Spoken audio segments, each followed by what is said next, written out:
ഫുഡ്വിൽ പാചകത്തിൻ്റെ മറ്റൊരു എപ്പിസോഡിലേക്ക് ഏവർക്കും സ്വാഗതം.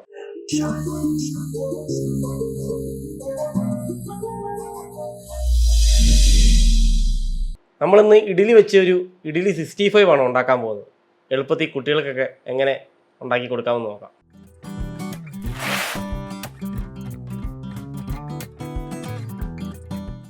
ഇഡ്ഡലി 65ന് ബാറ്റർ തയ്യാറാക്കാനായിട്ട് നമ്മളൊരു മുട്ട എടുത്തിട്ടുണ്ട്. അത് മിക്സ് ചെയ്യാനായിട്ടൊരു ബൗളും വെച്ചിട്ടുണ്ട്. നമുക്കിപ്പോൾ അതിലേക്ക് ഒരു മുട്ട പൊട്ടിച്ചൊഴിക്കാം. പിന്നെ നമുക്ക് വീട്ടിലുള്ള സ്പൂണോ ഫോർക്ക് വെച്ചൊന്ന് ബീറ്റ് ചെയ്തെടുക്കാം.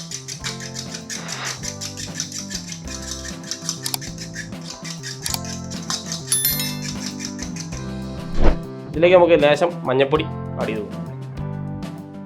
എരിവിന് വേണ്ടിയിട്ട് കുരുമുളക് പൊടി ഒരു ചെറിയ സ്പൂൺ, കാശ്മീരി ചില്ലിപ്പൊടി ഒരു ചെറിയ ടീസ്പൂൺ, സാദാ ചില്ലിപ്പൊടി എരിവിനാട്ടോ, നമുക്ക് വേണ്ടെങ്കിൽ മാറ്റാം.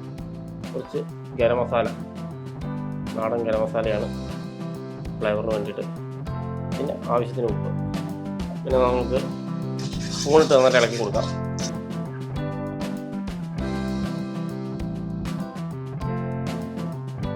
ഇതിലേക്ക് നമ്മൾ ചെറിയൊരു ടേബിൾ സ്പൂൺ മൈദ ആഡ് ചെയ്യുകയാണ്. കോൺഫ്ലവർ ചെറിയ സ്പൂൺ, അരിപ്പൊടി സ്പൂൺ വെച്ച് നന്നായിട്ട് മിക്സ് ചെയ്തെടുക്കാം. ബാറ്റർ നമ്മുടെ ഇഡ്ഡലി 65നുള്ള ബാറ്റർ റെഡി ആയിട്ടുണ്ട്. ഇതേ രീതിയിലാണ് നിൽക്കാവുള്ളൂ, ഒത്തിരി ലൂസ് ആവാനും പാടില്ല. അപ്പോൾ നമുക്ക് ഇഡ്ഡലി കട്ട് ചെയ്ത് ഫ്രൈ ചെയ്തെടുക്കാം. ഇഡ്ഡലി ഒന്ന് കട്ട് ചെയ്തെടുക്കാം. ഒരു 4 പീസാക്കി, ചെറിയ പീസാക്കി.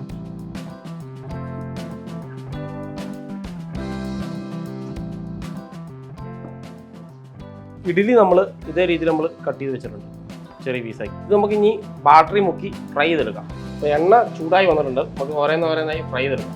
അടിപൊളിയാണ്. നമ്മൾ വീടുകളിലൊക്കെ രാവിലെ ബ്രേക്ക്ഫാസ്റ്റ് ഉണ്ടാക്കി കഴിഞ്ഞാൽ ബാലൻസ് വരുന്ന ഇഡ്ഡലി വെച്ച് കുട്ടികൾക്ക് വൈകുന്നേരം ഇങ്ങനെ ഫ്രൈ ചെയ്തെടുക്കാം.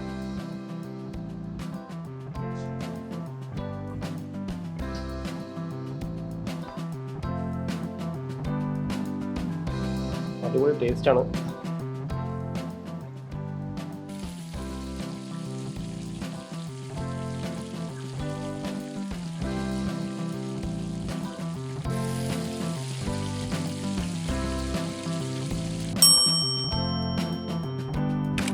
ഇന്നുണ്ടാക്കിയ നമ്മുടെ ഇഡ്ഡലി 65 എല്ലാവർക്കും ഇഷ്ടമായെന്ന് വിചാരിക്കുന്നു. ഈസി ആയിട്ട് വീട്ടിൽ ബാലൻസ് വരുന്ന ഇഡ്ഡലി വെച്ച് നമുക്ക് വീട്ടിൽ തയ്യാറാക്കാൻ പറ്റിയ അടിപൊളി ഐറ്റമാണ്. ഈവനിങ് സ്നാക്സ് ആയിട്ട് കൊടുക്കാം കുട്ടികൾക്ക്. അപ്പോൾ ഇത് വീട്ടിൽ പോയി ട്രൈ ചെയ്യുക. അപ്പോൾ അടുത്ത വീഡിയോയുമായി അടുത്ത ഐറ്റമായി വീണ്ടും കാണാം.